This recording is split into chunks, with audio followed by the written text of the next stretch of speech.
Madame, Monsieur, bonsoir et bienvenue dans le 20h de TFM. Dans l'actualité de ce lundi, le trafic fortement perturbé à Dakar. Une importante averse de pluie s'est abattue dans la capitale. Plusieurs artères se sont retrouvées bouchées, des automobilistes piégés dans les eaux. Le président de la République à Touba, Bassirou Diomaye Faye, réitère sa volonté de régler le problème de l'eau et de l'assainissement. Le chef de l'État a effectué cette visite en prélude du Grand Magal prévu vendredi prochain. Affaire du scandale présumé à l'ONAS, la tutelle se prononce ce mardi. Cheikh Tidiane Dièye va s'exprimer sur les gravissimes accusations de l'ex-directeur général de l'ONAS, Cheikh Dieng. Érosion côtière à Bargny, plusieurs concessions avalées par la mer. Phénomène inquiétant au quartier Ngagne-Samb où vous le verrez, l'océan grignote du terrain au fil des années.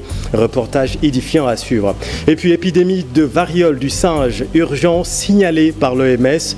Les autorités sénégalaises sur le qui-vive, pas de quoi s'alarmer tout de même. Les équipes suivent de près la situation, la surveillance est renforcée dans les points stratégiques.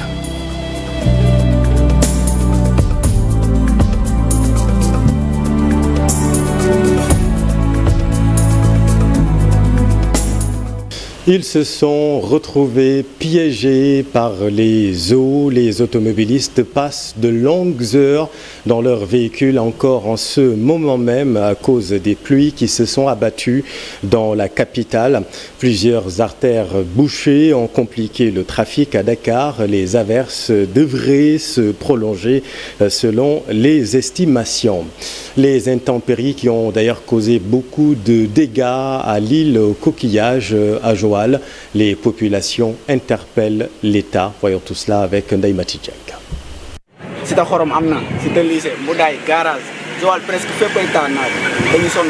Tous ces quartiers pataugent dans les eaux de pluie.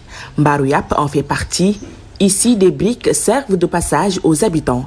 Les plus pressés marchent dans les flaques d'eau. Même si nous avons des waaw ci ndox mu salte amuñu si pexe suñ biir kër rek lañu mën a toog amuñu fenn fu ñu jëm fu dul fii léegi dañuy fees togg ci perron yi nga aj gaas sa buntu nekk. Les inondations ne sont pas nouvelles à Joal selon les habitants. Le coordonnateur adjoint du parti PASTEF à Joal Fadiout nous le dit. L'inondation à Joal, c'est depuis plus d'une décennie, c'est un problème récurrent. À chaque fois, on trouve des solutions ponctuelles. Mais je pense qu'il faut des solutions structurelles. Donc il se pose un problème d'assainissement. Ce problème d'assainissement, c'est un problème qui doit être posé par les autorités locales, mais aussi qui doit être appuyé par l'État du Sénégal. Parce qu'il y a une très grande partie de la population qui vit sur les eaux. Le médecin responsable de la structure du plateau médical de la Petite Côte à Joal déplore cette situation qui malheureusement n'est pas la seule difficulté dans sa commune. Joal Fadiout, comme vous l'avez constaté, fait partie des communes, présentement des communes les plus en difficulté, pour diverses raisons. Au plan infrastructure, je pense que Joal, on peut dire que Joal manque de tout. Au plan sécuritaire, Joal manque de tout, même au plan économique. Pour corriger tous ces manquements, il profite de la journée de Sargal organisée par les jeunes de Joal. Il y a un gap entre le secteur économique et le budget de la commune. Parce que jusqu'à présent, le budget de la commune de Joal Fadiout tarde à décoller. Parce que jusqu'à présent, quand on vous dit que le budget de Joal Fadiout tourne aux environs de 300-400 millions. Même si les éléments du sapeur-pompier sont déployés dans quelques quartiers inondés, pour les habitants, c'est insuffisant. Ils veulent un système d'assainissement capable d'évacuer rapidement les eaux usées. Érosion côtière à Bargny, l'océan grignote du terrain au fil des années. Le phénomène est très inquiétant au quartier Ngagne-Samb notamment où plusieurs concessions risquent d'être avalées par le phénomène. Voyons tout cela avec Abdou Diouf Diagne. Le réveil a été dur pour les habitants du quartier Ndiagasambo de Bargny situé sur le littoral. La houle a encore fait des dégâts. Plusieurs maisons sont détruites, laissant leurs propriétaires dans le désarroi. C'est vraiment dommage.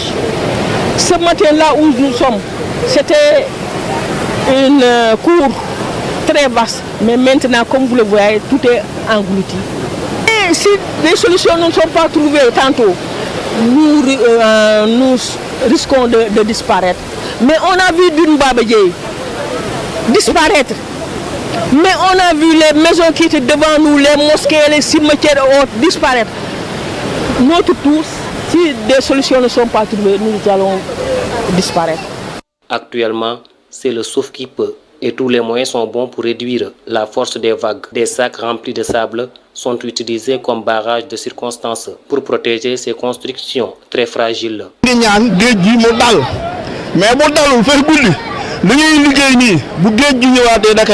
Les autorités sont invitées à venir à leur secours.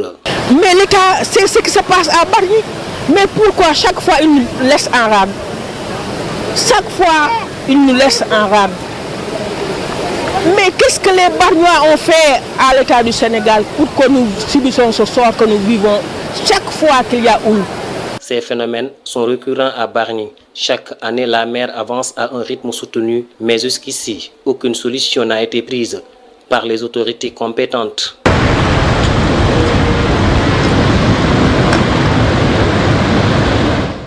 Dans l'actualité également, le scandale présumé à l'ONAS, la tutelle se prononce mardi. Le ministre Cheikh Tidiane Dièye va s'exprimer sur les gravissimes accusations de l'ex-directeur de la structure, le docteur Cheikh Dieng.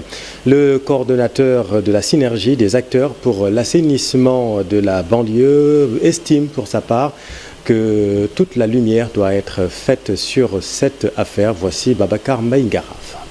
Nous comptons, par le canal de députés, saisir l'Assemblée nationale pour une commission d'enquête parlementaire ou la justice sénégalaise pour l'ouverture d'une information judiciaire.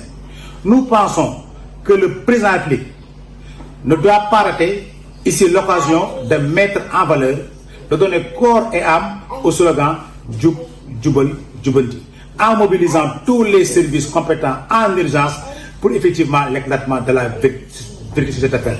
Dans le même sillage, nous estimons que le ministre Cheikh Tidiane Dièye, s'il n'a rien à se reprocher, doit démissionner, ne serait-ce que pour mettre à l'aise le président de la République, son premier ministre, mais aussi et surtout porter lui-même l'affaire devant la justice et laver son honneur. Dans l'actualité également, les préparatifs du Grand Magal de Touba, prévus, vous le savez, vendredi prochain.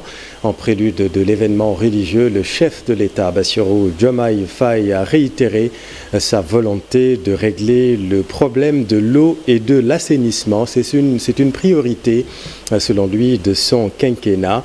Le chef de l'État, comme vous voyez sur ces images, est à Touba, en prélude du Grand Magal prévu vendredi prochain. Recrudescence des accidents au Sénégal, la route tue au Sénégal et zoom sur cette route accidentogène, celle de Ngaye Tilmaxa Touba. Chaque année, des milliers de pèlerins empruntent cette route pour se rendre dans cette cité religieuse, mais cette route est particulièrement accidentogène. Reportage édifiant, Cheikh Anta Diop, c'est la tire. Le Cayor des profondeurs reste debout et engagé pour la réalisation de l'axe Mekhe-Tilmaxa. Le maire de Tilmaxa a profité de l'inauguration de la gare routière de cette localité pour rappeler aux nouvelles autorités cette doléance. Je voudrais quand même lancer un message à son Excellence le Président de la République, Bassirou Diomaye Faye. Je sais qu'il a entendu le cri du Cayor des profondeurs. Je ne fais que lui rappeler, la population du Cayor est fatiguée dans son ensemble. La route a causé beaucoup de dégâts. Depuis presque 3 ans, on a compté des morts, on a compté des blessés sur cette route. Mais ça suffit. La plupart des pèlerins en partance à Touba empruntent cette route, mais cette année, le voyage sera pénible. Absolument, beaucoup de pèlerins empruntent cette route. D'habitude, à la veille du Magal de Touba, la direction régionale de l'AGEROUTE de Thiès faisait un entretien de la route. Mais cette année-ci, on n'a pas vu cet entretien-là. Vous voyez l'état de la route, c'est chaotique. Je ne sais pas, est-ce que c'est trop tard ou pas, mais c'était vraiment nécessaire. Cela coïncide avec l'ouverture de la nouvelle gare routière, selon l'adjoint au préfet de l'arrondissement de Niakhène. Tilmaxa est en train de changer de visage. Parce que nous avions fait l'option de placer notre communauté territoriale en hub économique. Ici même à Tilmaxa, qui était alors une ville en pleine phase de modernisation et de reconstruction. Une modernisation visible partout. Presque toutes les rues de Thilmakha sont pavées. Merci Cheranta. À la une également de l'actualité, la crainte de l'épidémie de variole du singe. Vous le savez, l'urgence a été signalée par l'OMS. Au Sénégal, les autorités sont sur le qui-vive, pas de quoi s'alarmer tout de même. La surveillance a été renforcée dans les points stratégiques. Les équipes suivent de près la situation. Voyons tout cela avec Thuram Barniaï. Déclarée urgence de santé publique de portée internationale par l'Organisation mondiale de la santé le 14 août 2024, la variole du singe est présente dans plusieurs pays d'Afrique. La RDC comptabilise le plus de cas. La variole du singe donc est une zoonose, c'est-à-dire une maladie pouvant partir de l'animal à l'humain, qui est infectieuse, d'origine virale et contagieuse. Et que la contamination de l'humain à partir de l'animal, l'épidémie ou la maladie est amplifiée. Pour le moment, aucun cas n'a été détecté sur le territoire sénégalais. Le ministère de la Santé invite la population à faire preuve de vigilance. Docteur Mamadou Ndiaye rappelle les symptômes de cette maladie. C'est une maladie donc infectieuse qui se manifeste par un syndrome infectieux, fièvre, douleur des points ou des nodules parfois. Donc, et ce qui est caractéristique dans cette maladie, c'est l'apparition de ce qu'on appelle communément des boutons sur tout le corps, peut-être prédominant au visage et au niveau des membres, des boutons donc qui vont évoluer dans le temps jusqu'à s'ulcérer, c'est-à-dire perdre des côtes, tomber, aller le plus souvent vers la guérison, heureusement. Donc, c'est une maladie donc qui va à la fin évoluer vers la guérison. Mais il peut y avoir des cas quand même mortels. Compte tenu des flux migratoires et conformément au règlement sanitaire international, le ministère a pris un certain nombre de mesures. Les personnes se contaminent par contact étroit avec la peau, les habits souillés, les instruments pour ce qui est la manipulation en tout cas des malades ou bien des objets qui n'ont pas été nettoyés correctement. Surtout les agents de santé sont exposés en recevant les malades, mais également les populations également par leur contact, que ce soit les salutations, le contact étroit lors des rassemblements, les éternuements, les gouttelettes de salive, les embrassades et même des relations sexuelles même. Au niveau du Sénégal, encore une fois, nous n'avons aucun cas de variole du singe qui a été notifié jusqu'à présent. Et nous avons donc mis en place les outils de surveillance sur l'étendue du territoire et nous sommes en train de recenser, de voir s'il y a des cas. Toutefois, un plan de riposte sera élaboré par les autorités sanitaires pour prévenir contre cette maladie. Merci Thuro. Santé toujours, la banque de sang de l'hôpital Amadou Tidiane-Ba de Sédhiou souvent vide, rendant difficile la prise en charge des accidentés et des femmes enceintes pendant les accouchements, ce qui constitue un véritable problème. Vous allez le voir dans ce reportage de Bakary Conté et Kalikame. Pour lutter contre la pénurie de sang, monnaie courante à l'EPS2 de Sédhiou, l'amicale des agents du CRD a initié une journée de don de sang. Le besoin de sang demeure une réalité au niveau de la banque de sang de l'EPS2. Et c'est pourquoi nous, en tant qu'agents de l'État, agents du service public, sous l'égide de M. le gouverneur, nous avons initié un ensemble d'activités en rapport avec l'EPS2 de Sédhiou et avec le directeur régional de la santé, et avec toutes les forces vives de Sédhiou, les populations, les communautés, pour ensemble mener des activités de sensibilisation et de communication et de don de sang. Cette première activité a été organisée au camp GMI de Sédhiou. La police nationale, par essence, est censée protéger les personnes et leurs biens. Donc dans ce cadre de protection des personnes aussi, ce n'est pas poursuivre des voleurs ou faire des missions de sécurisation. C'est aussi aider tant bien que soit. S'il y a des difficultés, que l'on puisse donner même de notre personne pour que nos populations Il n'y a pas de problème particulier. Si la police peut faire cela, on se dit pourquoi pas. Le directeur de l'hôpital régional de Sédhiou invite toutes les associations d'en faire autant. La banque de sang est très souvent confrontée à un problème de sang. Normalement, à l'hôpital, le sang doit être disponible et attendre les patients qui en ont besoin. Mais malheureusement, on se rend compte que souvent c'est l'inverse. Le patient est là et on court derrière le sang. Donc nous avons essayé de sensibiliser un peu la communauté pour que les collectes de sang se multiplient, pour qu'on puisse inverser cette tendance. Et nous remercions également le commissaire de police qui a mobilisé ses troupes pour cette activité de don de sang que nous organisons ici aujourd'hui. 3 autres journées de don de sang sont prévues par ces agents de l'administration. Le syndicat national des employés et cadres en assurance du Sénégal exige la signature de leur convention. Face à la presse ce matin, le syndicat dit ne pas comprendre le refus persistant du patronat de signer cette convention collective du secteur des assurances. Voici Adama Sisseba, secrétaire général avec Alassane Ba. Aujourd'hui, on dénonce l'association des assureurs, c'est le patronat, qui refuse de signer une convention que nous avons négociée. Et cette convention, ce n'est pas une revendication nouvelle. Nous avons commencé les pourparlers depuis 2020. Et le syndicat a prouvé toute sa bonne foi en venant aux tables de négociation. Et nous avons arrêté, le ministère du tutelle a été informé, c'est le ministère du Travail a mis en place le comité mixte paritaire, où le patronat a été représenté et le syndicat. Nous avons discuté et nous sommes tombés d'accord sur une convention qui devait être signée depuis le 31 juillet 2023. À la date d'aujourd'hui, le patronat refuse catégoriquement de venir signer cette convention. Nous avons déposé une notification de conflit collectif. Nous avons déposé le préavis de grève qui permet aujourd'hui tous les travailleurs d'aller en grève en toute légitimité.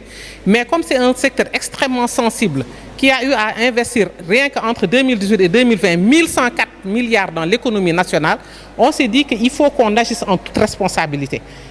Aller en grève, c'est le dernier recours, mais le patronat est en train de nous y contraindre. Aujourd'hui, le secteur des assurances fait un chiffre d'affaires qui fait plus de 200 milliards. Rien qu'en 2020, on avait atteint les 205 milliards. Alors que c'est la convention qui nous lie a été écrite en 1977 et à cette période, le chiffre d'affaires du secteur était à 200 millions. Ça prouve à suffisance l'écart qu'il y a. On ne peut pas être dans un secteur qui a fait plus de 1000% et aucun travailleur ne se retrouve dans son travail. C'est inadmissible. Dans l'actualité sportive, basket entame réussi pour le Sénégal dans le groupe C du tournoi de préqualification au mondial 2026 qui se déroulera au Rwanda face à la partie 63 à 61 points. Voyons tout cela avec Cher Sadibou Diarra. Un Sénégal dans les derniers instants du match pour s'imposer 63 à 61. Le Sénégal a joué un match et allé donc à la mi-temps par 7 points d'écart. Mais à un moment donné, donc, on a confondu vitesse et précipitation donc, de notre côté. Il fallait donc, dès lors qu'on avait mené donc, de 14 points, j'ai donc... face au Brésil, vainqueur également des Philippines, 77 à 74. Une rencontre où le secteur intérieur aura son importance. Tournoi de préqualification qui se déroule en ce moment même donc à Kigali au Rwanda. Merci cher Tidiane, c'est la fin de cette édition. Merci infiniment de l'avoir suivi. Les programmes continuent sur TFM, restez avec nous. Vous êtes au bon endroit. Bonne soirée.